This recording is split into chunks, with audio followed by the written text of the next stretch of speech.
ভোটের ক্ষেত্রে একটা গুরুত্বপূর্ণ প্রভাবকের ভূমিকা পালন করে হচ্ছে প্রশাসন। আমরা অতীতে দেখেছি প্রশাসনের জন্য নির্বাচনে আলাদা বাজেট রাখা হয়। ওসির জন্য এত টাকা, এসপির জন্য এত টাকা, এসআই এর জন্য এত টাকা, এএসআই এর জন্য এত টাকা। প্রিয় প্রশাসনের ভাইয়েরা, করজোর করে আপনাদের উদ্দেশ্যে বলছি, আজকে আমরা বাংলাদেশ পুনর্গঠনের পর্যায়ে দাঁড়িয়ে আছি। অতীতে যেভাবে আপনাদেরকে দলীয়করণ করা হয়েছে, আমরা বিশ্বাস রাখতে চাই সহস্রাধিক শহীদের রক্তের উপরে দাঁড়িয়ে, 30,000 আহতদের উপরে দাঁড়িয়ে আপনারা বাংলাদেশটাকে আপনারা কোনো রাজনৈতিক দলের গোলাম হিসেবে আর নিজেকে জাহির করবেন না।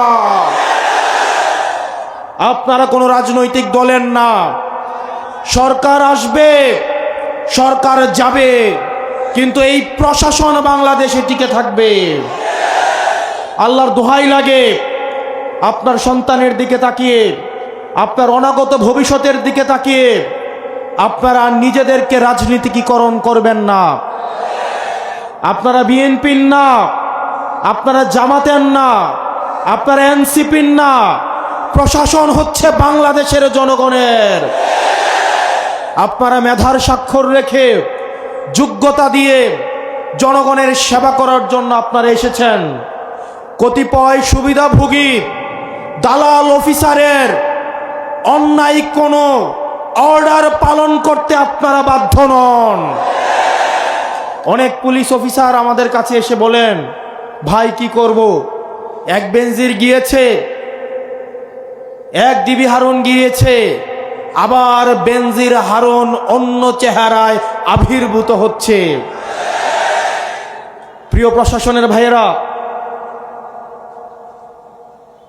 হাসিনা প্রশাসন সাপোর্ট দিয়ে হাসিনাকে টিকায় রাখতে পারে নাই। কামান গোলা বারুদ হাসিনাকে টিকায় রাখতে পারে নাই। বেনজির হারুন হাসিনাকে টিকা রাখতে পারে নাই। জনগণ যখন জাগে, তখন অন্যায় জুলুম এই আল্লাহর জমিনে ধূলিসাৎ হয়ে যায়। আপনারা শুধু জনগণের কাছে দায়বদ্ধ।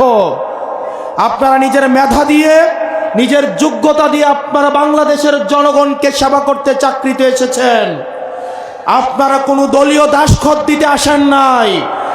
আমরা আপনাদের কাছে করজোর করে অনুরোধ করি, আগামী নির্বাচনে আপনাদের প্রতি মানুষের যে অনাস্থা তৈরি হয়েছে, মিলিটারির প্রতি যে অনাস্থা তৈরি হয়েছে, পুলিশ ভাইদের প্রতি যে অনাস্থা তৈরি হয়েছে, সেই অনাস্থাকে পুনরুদ্ধারের আপনাদের টেস্ট ম্যাচ এবং পরীক্ষা হচ্ছে 12 তারিখের নির্বাচন।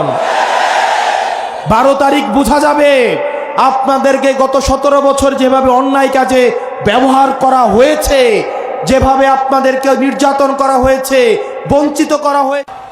আমার ভাইয়েরা 5 আগস্ট হাসিনার অর্ডার মানে নাই। তারা জনগণের সাথে, আমাদের সাথে রাস্তায় চলে এসে হাসিনার পতন ঘটিয়েছে।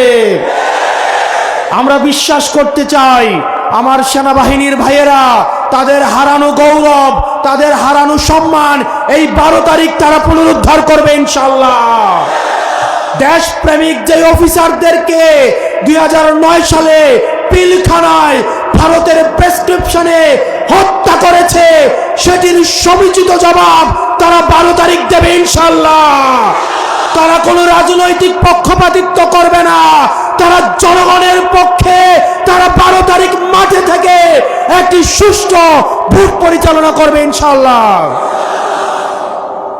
আর যদি আপনারা এটি করতে ব্যর্থ হন, তাহলে বাংলাদেশ 100 বছরের জন্য পিছিয়ে যাবেন।